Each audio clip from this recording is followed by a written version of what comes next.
नमस्कार. मी डॉक्टर सुनील उगले, उपप्राचार्य व अर्थशास्त्र विभाग प्रमुख, क्रांतीवीर वसंतराव नाईक शिक्षण प्रसारक संस्थेचे कला व वाणिज्य महाविद्यालय, दिंडोरी. पुणे विद्यापीठाअंतर्गत BA BComच्या अभ्यासक्रमामध्ये विद्यापीठ कायद्यानुसार 2019-20 पासून सुधारणा करण्यात आली आहे.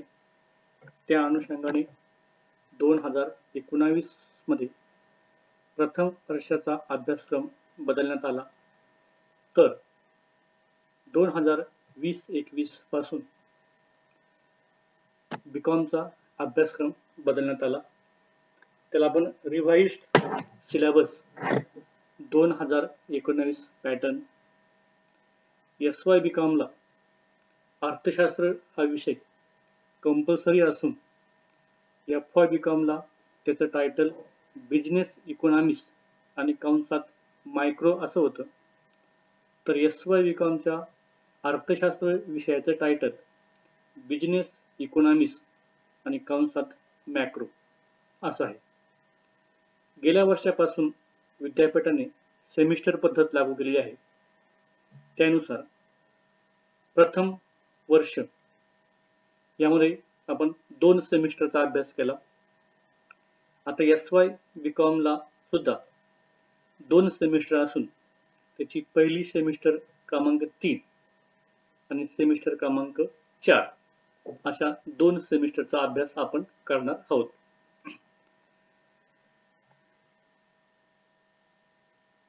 बिझनेस इकॉनॉमिक्स हा विषय पुणे विद्यापीठाअंतर्गत ज्या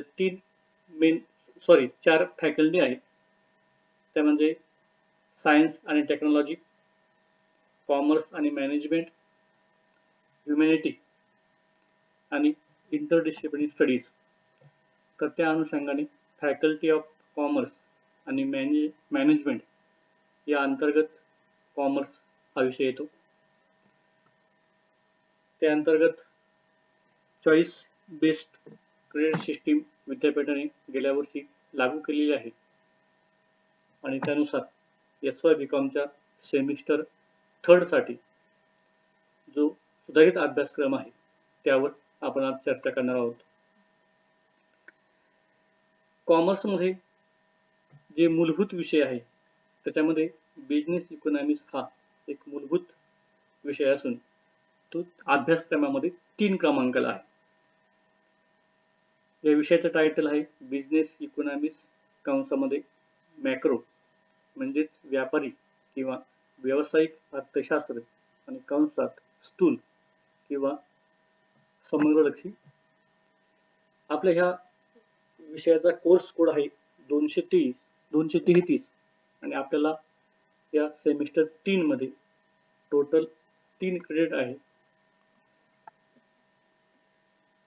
सेमिस्टर 3 मध्ये म्हणजे प्रथम सत्रामध्ये आपल्याला जो अभ्यासक्रम दिलेला आहे त्याचे एकूण 4 युनिट आहे आणि हे 4 युनिट आपल्याला 2021च्या प्रथम सत्रामध्ये म्हणजे सेमिस्टर 3 मध्ये अभ्यास करायचा आहे. त्याच्यामधला पहिला जो युनिट आहे इंट्रोडक्शन ऑफ मॅक्रो इकॉनॉमिक्स, दुसरं जो युनिट आहे ते नॅशनल इन्कम, तिसरं जे युनिट आहे ते थिअरीज ऑफ आउटपुट आणि एम्प्लॉयमेंट आणि चौथं जे युनिट आहे ते कन्झम्पशन, सेव्हिंग अँड एम्प्लॉयमेंट. असे 4 युनिटचा अभ्यास आपला सेमिस्टर 3 मध्ये करायचा आहे. विद्यापीठातील अभ्यासक्रम समितीने हा अभ्यासक्रम तयार करण्यासाठी काही उद्दिष्टे डोळ्यासमोर ठेवून हा अभ्यासक्रम तयार करण्यात आलेला आहे. आपल्या सिलेबसच्या सुरुवातीलाच बिझनेस इकॉनॉमिक्स मॅक्रो या विषयाची जे ऑब्जेक्टिव्ह आहे ते दिलेले आहेत. त्याच्यामध्ये प्रामुख्याने या विषयामध्ये म्हणजे समग्रलक्षी अर्थशास्त्रामध्ये जे मूलभूत सिद्धांत आहेत, विविध प्रकारच्या संकल्पना आहेत, त्या विद्यार्थ्यांना परिचित करून देणं हा त्यामागचा मुख्य उद्देश आहे. तसेच समग्रलक्षी अर्थशास्त्रामध्ये समुच्चयात्मक दृष्टिकोनाचा अभ्यास करणे, कारण की अर्थशास्त्रामध्ये विविध प्रकारचे घटक असतात आणि त्या सर्व घटकांचा एकमेकावर प्रभाव पडत असतो आणि अशा सर्व घटकांचा एकत्रित अभ्यास हा समग्रलक्षी अर्थशास्त्रामध्ये केला जातो आणि ह्या विषयाचं ज्ञान मुलांना देणे हा त्यामागचा मुख्य उद्देश आहे. तसेच समग्रलक्षी अर्थशास्त्रामध्ये विविध प्रकारच्या संकल्पना आहेत, जसं राष्ट्रीय उत्पन्न संबंधित अनेक संकल्पना आहेत. त्या सर्व संकल्पना विद्यार्थ्यांना समजून सांगणे हाही मुख्य उद्देश या अभ्यासक्रमामध्ये आहे. तसेच राष्ट्रीय उत्पन्न म्हणजे काय, राष्ट्रीय उत्पन्न मापनाच्या पद्धती, राष्ट्रीय उत्पन्न मोजताना येणाऱ्या अडचणी, राष्ट्रीय उत्पन्नाचा चक्रीय प्रवाह, अशा राष्ट्रीय उत्पन्नाशी संबंधित विविध संकल्पनांची ओळख करून देणे, अशा प्रकारची 5 उद्दिष्टे साध्य करण्याच्या उद्देशाने हा अभ्यासक्रम तयार करण्यात आलेला आहे. आता आपण या सेमिस्टर 3 मध्ये जे 4 चॅप्टर आहे किंवा 4 युनिट आहे, त्या 4ही युनिटचा क्रमाने अभ्यास करू. पहिलं जे युनिट आहे त्याचं टायटल आहे इंट्रोडक्शन टू मॅक्रो इकॉनॉमिक्स, म्हणजे समग्रलक्षी अर्थशास्त्राची ओळख. FY ला आपण अंशलक्षी अर्थशास्त्राचा अभ्यास केला, तर SY ला आपल्याला समग्रलक्षी अर्थशास्त्राची ओळख करून घ्यायची आहे आणि त्यानुसार या पहिल्या युनिटमध्ये समग्रलक्षी अर्थशास्त्राची ओळख व्हावी म्हणून 4 भागामध्ये विभागणी केलेली आहे. म्हणजे थोडक्यात त्याचे 6 उपविभाग केलेले आहेत. त्यामध्ये 1.1 जो आहे त्यामध्ये समग्रलक्षी अर्थशास्त्र म्हणजे काय, समग्रलक्षी अर्थशास्त्राच्या विविध अर्थशास्त्रज्ञांनी ज्या व्याख्या केलेल्या आहेत त्या व्याख्या आपल्याला या ठिकाणी बघायच्या आहेत. मॅक्रो हा शब्द नेमका कसा आला, त्याची उत्पत्ती कशी झाली, हे यामध्ये आपल्याला अभ्यासाला मिळणार आहेत. तसंच 1.2 मध्ये समग्रलक्षी अर्थशास्त्राचे स्वरूप, कोणत्याही शास्त्राच्या स्वरूपावरून नेमकं ते शास्त्र कसं आहे याची आपल्याला कल्पना येते आणि त्यामुळे त्या शास्त्राच्या स्वरूपावरून आपल्याला तो विषय समजणं सोपं होतं आणि त्या अनुषंगाने समग्रलक्षी अर्थशास्त्राचे नेमके स्वरूप कसे आहे ते आपल्याला 1.2 मध्ये अभ्यास करायचा आहे. 1.3 जो टॉपिक आहे तो म्हणजे समग्रलक्षी अर्थशास्त्राची व्याप्ती. कोणताही विषय किती व्यापक आहे किंवा किती विस्तीर्ण आहे, त्या विषयामध्ये उपशाखा किती आहेत, म्हणजे थोडक्यात त्या विषयाचा किती विस्तार आहे याची कल्पना आपल्याला त्या शास्त्राच्या व्याप्तीवरून येते. त्यामुळे समग्रलक्षी अर्थशास्त्राची व्याप्ती यामध्ये आपल्याला उपशाखा यांचा अभ्यास करायचा आहे. 1.4 मध्ये समग्रलक्षी अर्थशास्त्राचे महत्त्व, म्हणजे दैनंदिन जीवनामध्ये व्यवहार करत असताना सर्वसामान्य व्यक्ती किंवा सरकार असेल तर ह्या दोघांनाही या शास्त्राचा कशा पद्धतीने उपयोग होतो, फायदा होतो, त्यावरून या शास्त्राचे महत्त्व आपल्याला समजते. 1.5 मध्ये समग्रलक्षी अर्थशास्त्राची मर्यादा, कोणतंही शास्त्र परिपूर्ण नसतं, त्याच्यामध्ये काही गुण असतात तर काही दोष असतात. तेव्हा कोणत्याही विषयाचा अभ्यास करताना आपण ज्या शास्त्राची निवड केलेली आहे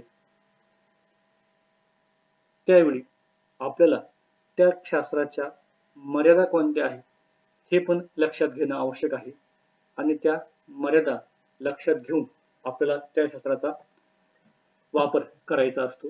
आणि त्या अनुषंगाने समग्रलक्षी अर्थशास्त्राच्या नेमक्या कोणत्या मर्यादा आहेत ते आपल्याला ह्या टॉपिक मध्ये शिकायला मिळणार आहे. या युनिटचा शेवटचा 1.6 जो टॉपिक आहे तो म्हणजे समग्रलक्षी आर्थिक उद्दिष्टे. त्यामध्ये समग्रलक्षी अर्थशास्त्रामध्ये जे मुख्य उद्दिष्ट आहे ती उद्दिष्टे कोणकोणती आहे ती आपल्याला या ठिकाणी अभ्यासायचे आहे. सेमिस्टर थर्डचं किंवा सेमिस्टर क्रमांक 3चं जे दुसरं युनिट आहे त्याचं टायटल आहे नॅशनल इन्कम म्हणजेच राष्ट्रीय उत्पन्न. राष्ट्रीय उत्पन्नाशी संबंधित विविध घटकांचा अभ्यास आपल्याला युनिट 2 मध्ये करायचा आहे. त्याची विभागणी 4 भागात केलेली आहे. त्यामध्ये जो पहिला भाग आहे तो म्हणजे राष्ट्रीय उत्पन्नाचा अर्थ आणि महत्व. म्हणजेच राष्ट्रीय उत्पन्न म्हणजे काय, राष्ट्रीय उत्पन्नाशी संबंधित विविध अर्थशास्त्रज्ञांनी कोणकोणत्या व्याख्या केलेल्या आहेत आणि राष्ट्रीय उत्पन्नाचा अभ्यास केल्यामुळे आपल्याला काय फायदा होतो, त्याचं काय महत्व आहे ते आपल्याला 2.1 मध्ये अभ्यासाला मिळणार आहे. 2.2 मध्ये राष्ट्रीय उत्पन्नाशी संबंधित ज्या विविध संकल्पना आहेत, ज्या व्याख्या आहेत, त्यांचा आपल्याला अभ्यास करायचा आहे. आपल्या अभ्यासक्रमामध्ये एकूण 6 संकल्पना दिलेल्या आहेत. त्याच्यामध्ये पहिली जी आहे ती म्हणजे स्थूल राष्ट्रीय उत्पन्न. स्थूल म्हणजे एकूण राष्ट्रीय उत्पन्न, त्याला इंग्लिशमध्ये GNP म्हणजे ग्रॉस नॅशनल इन्कम किंवा प्रोडक्ट असं म्हणतात. दुसरी जी संकल्पना आहे ती निव्वळ राष्ट्रीय उत्पन्न किंवा उत्पादन, त्याला नेट नॅशनल इन्कम किंवा प्रोडक्ट असं म्हणतात.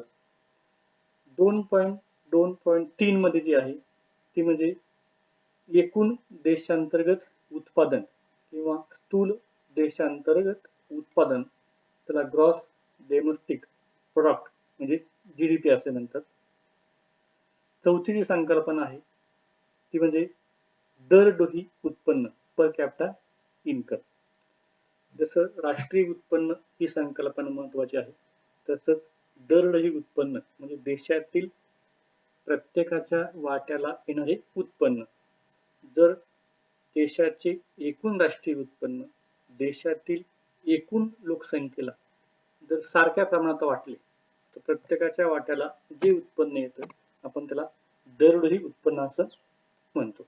दरडोई उत्पन्नावरून देशातील नागरिक किती श्रीमंत आहे किंवा किती गरीब आहे याची आपल्याला कल्पना येते. पाचवी संकल्पना आहे ती म्हणजे वैयक्तिक उत्पन्न किंवा व्यक्तिगत उत्पन्न, पर्सनल इन्कम. दरडोई उत्पन्नामध्ये आपण एकूण राष्ट्रीय उत्पन्नाला एकूण लोकसंख्येने भाग देतो. तर वैयक्तिक उत्पन्नामध्ये आपण एखाद्या व्यक्तीला वर्षभरामध्ये विविध मार्गाने जे उत्पन्न मिळतं त्या उत्पन्नाची जर बेरीज केली तर त्या व्यक्तीचं वर्षभराचं उत्पन्न म्हणजे वैयक्तिक उत्पन्न आपल्याला मिळतं. सहावी जी संकल्पना आहे ती म्हणजे खर्च योग्य उत्पन्न, त्याला व्ययशक्य उत्पन्न असं पण म्हणतात. डिस्पोजेबल इन्कम म्हणजे असं उत्पन्न की जे आपण प्रत्यक्षपणे खर्च करू शकतो. बऱ्याच वेळा आपलं उत्पन्न जास्त असतं, जरी ते आपलं वैयक्तिक उत्पन्न असलं तरी ते 100% आपल्याला खर्च करता येत नाही. आणि ह्या वैयक्तिक उत्पन्नामध्ये जे उत्पन्न आपण प्रत्यक्ष खर्च करू शकतो त्याला खर्च योग्य उत्पन्न असं म्हणतात. म्हणजेच वैयक्तिक उत्पन्नामधून सर्व प्रकारचे कर आपण जे भरतो ते वजा केले तर जे उत्पन्न शिल्लक असतं किंवा राहते त्याला आपण खर्च योग्य उत्पन्न असं म्हणतो. या दुसऱ्या प्रकरणामध्ये जो तिसरा भाग आहे तो म्हणजे राष्ट्रीय उत्पन्नाचे मापन कसे होते, राष्ट्रीय उत्पन्न मोजण्याच्या पद्धती आणि राष्ट्रीय उत्पन्न मोजताना येणाऱ्या अडचणी. जगातील प्रत्येक देश दरवर्षी राष्ट्रीय उत्पन्न मोजतो. राष्ट्रीय उत्पन्नावरून आपली प्रगती समजते आणि त्यामुळे जगभरामध्ये राष्ट्रीय उत्पन्न मापनासाठी 3 पद्धतींचा अवलंब होतो. एक म्हणजे उत्पन्न पद्धत, दुसरी उत्पादन पद्धत आणि तिसरी खर्च पद्धत. जरी आपण दरवर्षी राष्ट्रीय उत्पन्नाची गणना किंवा मोजणी करत असलो तरी सुद्धा राष्ट्रीय उत्पन्न अचूकपणे मोजता येत नाही. कारण असे राष्ट्रीय उत्पन्न मोजताना अनेक अडचणी येतात. ज्याप्रमाणे आपल्याला आपलं वर्षभराचं वैयक्तिक उत्पन्न किती असं जर विचारलं तर हे उत्पन्न मोजताना सुद्धा अडचण येते. जेव्हा आपण संपूर्ण देशाचा विचार करतो तेव्हा असं राष्ट्रीय उत्पन्न मोजताना अनेक अडचणी येतात. या अडचणींची आपण 2 भागात तुलना करतो. एक संख्यात्मक अडचणी, दुसरं गुणात्मक अडचणी किंवा व्यक्तिगत अडचणी. चौथा जो टॉपिक आहे तो म्हणजे उत्पन्नाचा चक्रीय प्रवाह. विशेषतः 2 क्षेत्रामध्ये किंवा 2 संस्थांमध्ये राष्ट्रीय उत्पन्न कसं गतिमान असतं त्या उत्पन्नाचा चक्रीय प्रवाह आपल्याला ह्या पॉइंटमध्ये अभ्यास करायचा आहे. उत्पन्न कधीही स्थिर नसतं. ते सातत्याने अर्थव्यवस्थेमध्ये फिरत असतं. कधी कधी त्या उत्पन्नात वाढ होते तर कधी कधी हे उत्पन्न कमी होतं. तर ह्या उत्पन्नाच्या प्रवाहात आपण उत्पन्नाचा चक्रीय प्रवाह असं म्हणतो.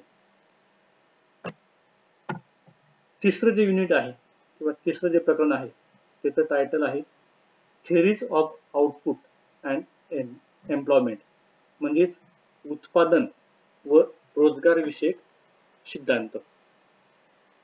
या प्रकरणामध्ये आपल्याला प्रमुख 2 सिद्धांतांचा अभ्यास करायचा आहे. म्हणजेच अर्थव्यवस्थेमध्ये उत्पादन पातळी आणि रोजगार पातळी नेमकी कशी असते. अर्थव्यवस्थेमध्ये बेकारी असते का? असेल तर बेकारीची कारणे काय? बेकारी कशी कमी होते?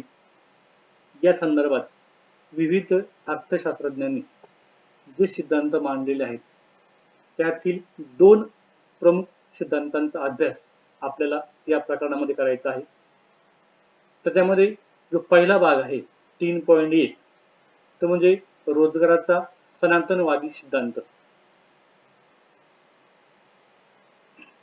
जे.बी. से हा सनातनवादी अर्थशास्त्रज्ञ आहे आणि ह्या अर्थशास्त्राने अर्थव्यवस्थेमध्ये रोजगार पातळी आणि रोजगार स्थिती कशी असते या संदर्भात एक बाजारपेठेचा नियम हा सिद्धांत मांडलेला आहे.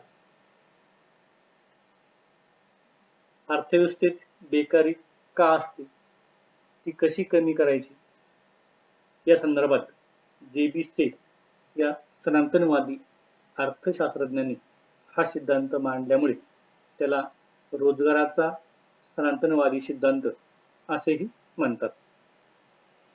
3.2 मध्ये लॉर्ड केन्स हा आधुनिक अर्थशास्त्रज्ञ आहे आणि ह्या अर्थशास्त्रज्ञाने जे.बी. सेने रोजगाराविषयी जो सिद्धांत मांडला त्या सिद्धांतावर टीका केलेली आहे. जे.बी. सेच्या म्हणण्यानुसार अर्थव्यवस्थेमध्ये बेकारी ही सामान्य स्थिती असते. रोजगार ही सामान्य स्थिती असते आणि बेकारी ही अपवादात्मक स्थिती असते. म्हणजे अर्थव्यवस्थेमध्ये फारशी बेकारी असत नाही, जरी असली तरी बेकारी आपोआप कमी होते असं जे.बी. से म्हणतो. मात्र 1929-30च्या जागतिक महामंदीमध्ये जी बेकारी वाढली ती बेकारी कमी होण्याऐवजी ती वाढत गेली. म्हणजे त्या ठिकाणी जे.बी. सेचे म्हणणे फोल ठरले किंवा खोटे ठरले आणि त्यावेळेस लॉर्ड केन्स या आधुनिक अर्थशास्त्रज्ञांनी जेविसीचा सिद्धांत कसा फोल ठरला यावर त्यांनी अनेक टीका केल्या. नेमक्या त्या टीका कोणत्या आहेत ते आपल्याला ह्या पॉइंट मध्ये शिकायला मिळतील. 3.3 मध्ये केन्सने नवीन सिद्धांत मांडला. त्याला केन्सचा रोजगार विषयक सिद्धांत असं म्हणतात. अर्थव्यवस्थेमध्ये उत्पादन पातळी आणि रोजगार पातळी कशी असते याचं विवेचन लॉर्ड केन्स यांनी या सिद्धांतामध्ये केलेलं आहे. त्यांचा सिद्धांत जेबीसीच्या सिद्धांताच्या अगदी विरुद्ध आहे. केन्सच्या मते बेकारी ही सामान्य स्थिती असते, तर पूर्ण रोजगार ही अपवादात्मक स्थिती असते. म्हणजे थोडक्यात अर्थव्यवस्थेमध्ये जास्तीत जास्त काळ बेकारी असते आणि बेकारी ही आपोआप कमी होत नाही. आणि बेकारी कमी करायची असेल तर सरकारला पुढाकार घेणं आवश्यक आहे आणि सरकार पुढाकार घेऊन मंदीमधून किंवा बेकारीमधून अर्थव्यवस्थेला बाहेर काढू शकते. म्हणजे सरकारची भूमिका या सिद्धांतामध्ये किती महत्वाची आहे हे स्पष्ट होतं. चौथं युनिट जे आहे त्याचं टायटल आहे उपभोग फलन, बचत व गुंतवणूक. या युनिटची विभागणी 5 भागामध्ये केलेली आहे. त्यामध्ये उपभोग फलन, बचत आणि गुंतवणूक या 3 घटकांविषयी विविध घटकांचा अभ्यास केलेला आहे. त्यामध्ये 4.1 मध्ये उपभोग फलन किंवा उपभोग प्रवृत्ती म्हणजे लोकांची खर्च करण्याची सवय किंवा प्रवृत्ती नेमकी कशी असते. त्यामध्ये उपभोग फलन किंवा प्रवृत्ती म्हणजे काय, त्याचा अर्थ, उपभोग प्रवृत्तीचे जे प्रकार आहेत त्यामध्ये सरासरी उपभोग प्रवृत्ती व सीमांत उपभोग प्रवृत्ती म्हणजे काय, ती प्रवृत्ती नेमकी कशी काढतात त्याचे सूत्र, तसेच केन्सने सर्वसामान्य लोक उपभोग कशा प्रकारे घेतात म्हणजे मिळालेले उत्पन्न कशा प्रकारे खर्च करतात, लोकांची खर्च करण्याची नेमकी स्थिती कशी असते त्याचे विवेचन करण्यासाठी केन्स यांनी उपभोगासंबंधीचा मानसशास्त्रीय सिद्धांत मांडलेला आहे. तो या ठिकाणी आपल्याला बघायचा आहे. तसेच उपभोग फलनाचे निर्धारक घटक म्हणजे लोकांच्या उपभोग करण्याची जी सवय आहे, जी प्रवृत्ती आहे, ती प्रवृत्ती विविध घटकांवर अवलंबून असते आणि हे घटक कोणकोणते आहेत या ठिकाणी आपल्याला ते बघायला मिळतील. 4.2 आहे तो म्हणजे बचत फलन किंवा बचत प्रवृत्ती. यामध्ये सुद्धा बचत प्रवृत्ती म्हणजे काय, त्याचा अर्थ, व्याख्या, बचत प्रवृत्तीचे प्रकार म्हणजे सरासरी बचत प्रवृत्ती म्हणजे काय, सीमांत बचत प्रवृत्ती म्हणजे काय, सीमांत बचत प्रवृत्ती व सरासरी बचत प्रवृत्ती कशी काढतात त्याचे सूत्र, बचत प्रवृत्ती कशावर अवलंबून असते ती बचतीचे निर्धारक घटक आणि सीमांत बचत प्रवृत्ती व सीमांत उपभोग प्रवृत्ती यांच्यामध्ये नेमका काय फरक आहे, काय संबंध आहे हे आपल्याला बचत फलन या उपभागामध्ये अभ्यासता येते. 4.3 आहे यामध्ये गुंतवणुकीचा अर्थ आणि प्रकार. त्यामध्ये गुंतवणूक म्हणजे काय, गुंतवणुकीची व्याख्या आणि गुंतवणुकीचे जे विविध प्रकार आहेत त्यामध्ये एकूण गुंतवणूक म्हणजे काय, निव्वळ गुंतवणूक म्हणजे काय, प्रेरित गुंतवणूक म्हणजे काय आणि स्वायत्त गुंतवणूक म्हणजे काय. एकूण म्हणजे अर्थव्यवस्थेमध्ये सर्व गुंतवणूक मिळून जी गुंतवणूक होते आपण त्याला एकूण गुंतवणूक असं म्हणतो. सरकार जी गुंतवणूक करतं आपण त्याला स्वायत्त गुंतवणूक असं म्हणतो. म्हणजे कोणतेही नफ्याची अपेक्षा न बाळगता जी गुंतवणूक होते आपण त्याला स्वायत्त गुंतवणूक असं म्हणतो. आणि नफ्याच्या अपेक्षेने जी गुंतवणूक होते त्याला आपण प्रेरित गुंतवणूक असं म्हणतो. आणि थोडक्यात खाजगी लोकांची किंवा उद्योजकांची जी गुंतवणूक असते ती नफ्याच्या प्रेरणेने केली जाते, म्हणून आपण त्याला प्रेरित गुंतवणूक असं म्हणतो. 4.4 मध्ये भांडवलाची सीमांत लाभक्षमता आणि तिचे निर्धारक घटक. गुंतवणूक किती असते हे दोन घटकांवर डिपेंड असतं. एक म्हणजे व्याज दर, दुसरं म्हणजे भांडवलाची सीमांत लाभक्षमता. तर यामध्ये भांडवलाची सीमांत लाभक्षमता म्हणजे काय आणि ही कशावर अवलंबून असते ते निर्धारक घटक त्यांचा समावेश या भागामध्ये होतो. आणि चौथ्या युनिट मधला जो पाचवा आणि शेवटचा उपघटक आहे तो म्हणजे गुंतवणूक गुणक तत्व आणि प्रवेग तत्व या दोन संकल्पना आपल्याला या ठिकाणी अभ्यासायच्या आहेत. तर अशा पद्धतीने सेमिस्टर 3 मध्ये जो अभ्यासक्रम आहे तो 4 प्रकारांमध्ये विभागलेला आहे आणि प्रथम सत्रामध्ये या 4 प्रकारांचा आपल्याला अभ्यास करायचा आहे. विद्यापीठाने जो अभ्यासक्रम निश्चित केला आहे त्या अभ्यासक्रमाच्या शेवटी रेफरन्स म्हणून विविध पुस्तकांची नावे दिलेली आहेत. या सर्व पुस्तकांमध्ये आपल्याला समग्रलक्षी अर्थशास्त्र म्हणजे काय इथपासून तर समग्रलक्षी अर्थशास्त्रामध्ये जे विविध सिद्धांत आहेत या सर्व घटकांची माहिती आपल्याला या संदर्भ पुस्तकामध्ये बघायला मिळेल.